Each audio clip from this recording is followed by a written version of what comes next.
Opening scene, a stark, sterile hospital room. The air hangs heavy with the scent of antiseptic and the chilling hum of life support machines. Aidan Moore lies motionless, a testament to the brutal hand of fate, his face a canvas of serene unconsciousness that belies the tempest brewing within. The soft glow of a monitor casts a ghostly pallor over his features, each rhythmic beep a cruel countdown to an awakening that promises not solace, but chaos. Close up on Aidan's hand, twitching almost imperceptibly, a tremor that signals the fragile boundary between oblivion and consciousness. The camera pans slowly, deliberately, to a forgotten bedside table where a discarded newspaper lies crumpled, its headline screaming the name, John Sugden. A chill permeates the screen, a sense of foreboding that grips the viewer instantly. The curtain rises not on a stage of peaceful slumber, but on the precipice of a storm about to break. Tomorrow, Emmerdale will not merely unfold, it will detonate.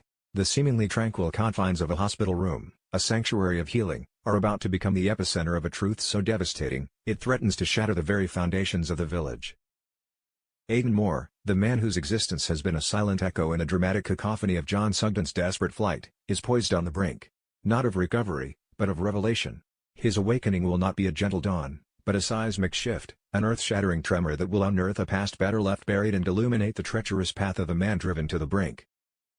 Imagine the agonizing stretch of time, measured not in minutes but in the tortured breaths of a man suspended between worlds.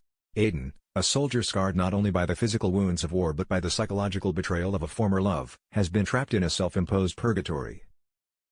His coma, once a shield against the horrors he witnessed and the words he overheard, is now eroding. Every flicker of his eyelids, every subtle clench of his jaw, is a battle waged between the lingering tendrils of unconsciousness and the relentless tide of memory.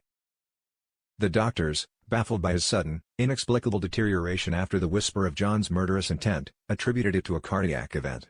But we, the unseen witnesses, know better. It was the shock, the cold, stark terror of a man he once loved plotting his demise, that propelled him back into the abyss. Yet, even in that dark chasm, the words resonated, seared into the very fabric of his subconscious, waiting for the perfect, most devastating moment to resurface. Tomorrow, that moment arrives. The episode opens with an almost unbearable tension. The rhythmic pulse of Aidan's life support machine becomes a metronome of dread, each beat amplifying the anticipation of what's to come. His mother, a woman etched with worry and the quiet despair of a parent watching their child slip away, sits vigil by his bedside. Her voice, soft and pleading, fills the sterile room, a desperate prayer for a sign, any sign, of her son's return. It is in this vulnerable, emotionally charged atmosphere that the impossible begins to happen. A single tear, glistening like a diamond, escapes the corner of Aidan's closed eye, tracking a slow, agonizing path down his temple. A gasp from his mother. A sudden, erratic spike on the monitor. The sterile calm shatters. The medical team swarms, a flurry of hurried movements and hushed, urgent consultations. For a fleeting moment, hope, fragile and tentative, blossoms. But this is Emmerdale, and hope is often a prelude to a deeper despair. Aidan's awakening is not the joyous reunion his mother dreams of. It is a slow, tortured emergence, like a diver ascending too quickly from the crushing depths, the pressure of truth threatening to burst his very being. His eyes flutter open, unfocused, vacant, a reflection of a mind still grappling with the echoes of a nightmare. He stares blankly, his gaze sweeping over the faces of his family, the worried doctors, as if seeing ghosts. But it is not ghosts he sees, it is the haunting specter of John. The first word is a whisper, barely audible, a guttural rasp that sends a shiver down the spine. John. The name, uttered with such raw, primal fear, electrifies the room. His mother's heart leaps, then plummets. This is not the joyous homecoming she envisioned. This is the unleashing of a repressed trauma, a horrifying secret bubbling to the surface. The doctors, ever pragmatic, attribute it to post-traumatic stress, a natural reaction to his ordeal. But the glint in Aidan's eyes, the subtle clenching of his fists, tells a different story. A story of a mind fiercely battling to reconcile fractured memories, to piece together the fragments of a truth that could bring down a man. Meanwhile, miles away, in the gritty, shadowed underbelly of the city, John Sugden is a phantom, a whisper on the wind, a desperate man clinging to the brittle threads of his freedom. He moves with the predatory instincts of a cornered animal, each glance over his shoulder a testament to the relentless pursuit of justice. His once clean-cut demeanor is now replaced by a haunted, disheveled appearance. His eyes, once full of a misguided sense of righteousness, are now pools of paranoia, darting, restless, betraying the immense psychological toll of his actions. He believes he is safe, invisible, a master manipulator who has outsmarted the bumbling authorities. But the universe, in its cruel poetic justice, is about to prove him terrifyingly wrong. The police, spearheaded by a determined and relentless detective, are growing increasingly frustrated. Their leads have dried up, their informants have vanished into the ether. They believe John has slipped through their fingers, a ghost in the urban labyrinth. But then, a crack in the facade. A fleeting glimpse on a grainy CCTV footage, a shadow in an alleyway, a discarded cigarette butt bearing a faint, almost imperceptible trace of DNA. The hunt intensifies, a silent, relentless tightening of the net. The tension is palpable, a ticking clock that counts down to the inevitable confrontation. Back in the hospital, Aiden's recovery is agonizingly slow, a torturous dance between lucidity and relapse. But with each fleeting moment of clarity, the puzzle pieces begin to fit. The fragments of conversation he overheard, distorted by the fog of his coma, now begin to coalesce into a chilling narrative. He remembers John's voice, cold and calculating, outlining a plan, a desperate scheme to silence him forever. The chilling realization dawns upon him: John wasn't merely attempting to avoid capture, he was attempting to erase Aiden from existence. Aiden's mother, witnessing her son's torment, is torn. She wants to protect him, to shield him from the pain of his memories. But she also sees the urgency in his eyes, the desperate need to communicate a truth that gnaws at his soul. It is a heart-wrenching internal conflict, a mother's instinct battling against the horrifying demands of justice. She tries to dismiss his agitated whispers as the ravings of a man still recovering from trauma, but the sheer terror in his voice, the conviction in his fragmented statements, becomes impossible to ignore. In a scene designed to leave viewers breathless, Aiden, fueled by an almost supernatural surge of adrenaline, attempts to write. His hand, still weak and trembling, struggles to grasp the pen. The struggle is visceral, raw, a testament to the immense willpower driving him. He scratches out letters, disjointed, almost illegible, but the message, when finally deciphered by his frantic mother, is a chilling indictment: John. Kill. Me. The words hang in the air, cold and stark, shattering any remaining doubt. The police are immediately called, their earlier skepticism replaced by a grim realization.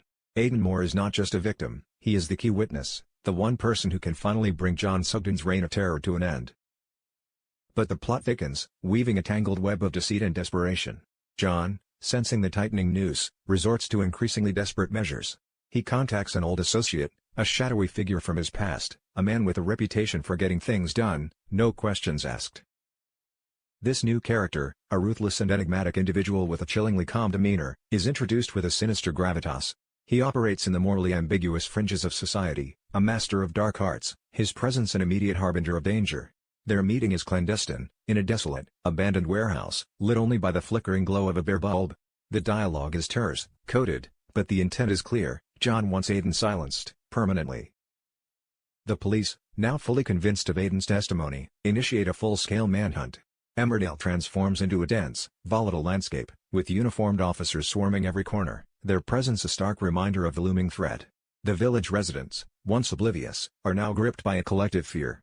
The man they thought they knew, the pillar of the community, is now exposed as a dangerous fugitive, a murderer in the making. Whispers turn to shouts, suspicion morphs into paranoia. The climax of the episode promises to be a heart-stopping, adrenaline-fueled chase. John, now aware that Aiden is awake and has spoken, becomes even more desperate, even more dangerous. He makes a bold, reckless move, a last-ditch attempt to escape, to vanish without a trace. The streets of Emmerdale, once idyllic and peaceful, become the stage for a dramatic pursuit. Police sirens wail, dogs bark, the frantic shots of officers echoing through the night.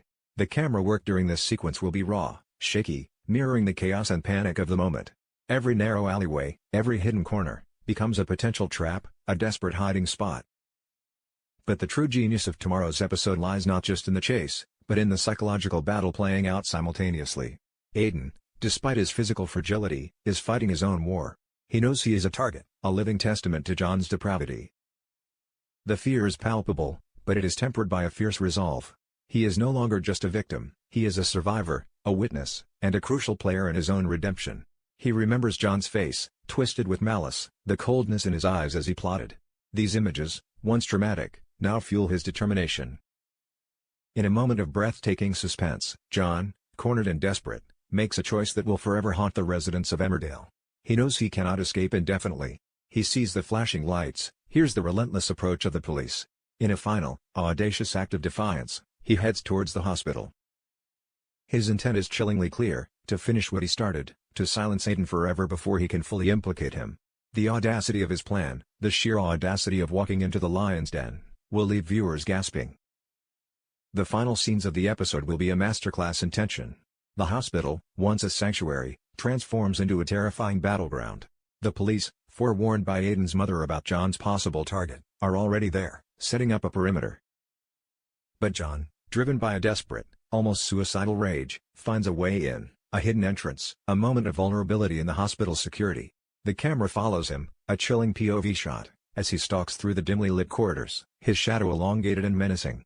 The soft glow of the nurse's station, the hushed whispers of staff, all create a terrifying juxtaposition with the silent predator in their midst. The episode culminates in a spine-chilling confrontation. John, driven by an almost psychotic determination, finally reaches Aiden's room. The door creaks open slowly, revealing the vulnerable figure in the bed.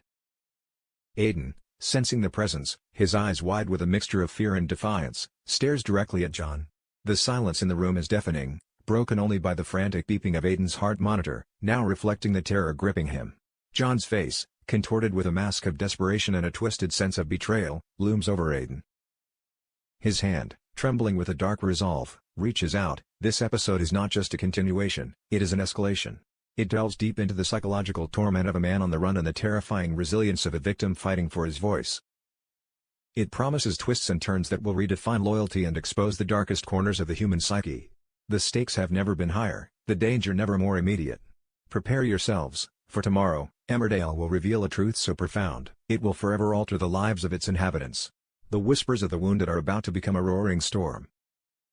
You see, the story of John Sugden and Aiden Moore in Emmerdale is more than just a typical TV episode. It is a sharp mirror of the most complex aspects of human nature, from the deepest fears, the bitter betrayals, to the incredible strength of will and the desire for justice. As a director and writer, I have always believed that true entertainment should not stop at shocking or pleasing the eyes.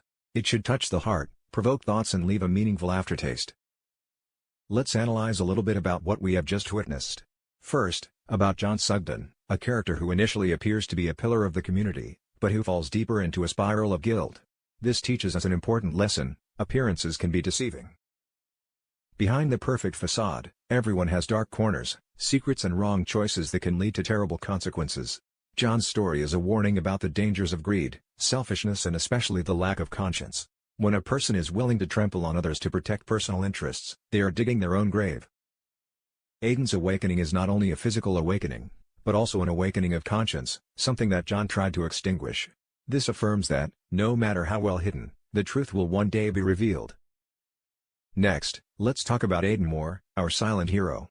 The image of him lying motionless on a hospital bed, but his mind constantly struggling, is a powerful testament to the strength of will and the resilience of the human spirit. Despite being severely injured physically, his desire for justice and his survival instinct urged him to overcome all limits. The moment when he remembers John's threats, and then uses his last bit of strength to write down the words of accusation, is an emotional and powerful moment. It shows that even in the most desperate circumstances, the voice of truth can still ring out, strong enough to shake everything. This brings a meaningful message: never underestimate the power of an individual, especially when they are fighting for what is right. And it is impossible not to mention the role of family and loved ones. The image of Aiden's mother persevering by his bedside, listening to every whisper, believing in her son, is a warm highlight in the dark scene.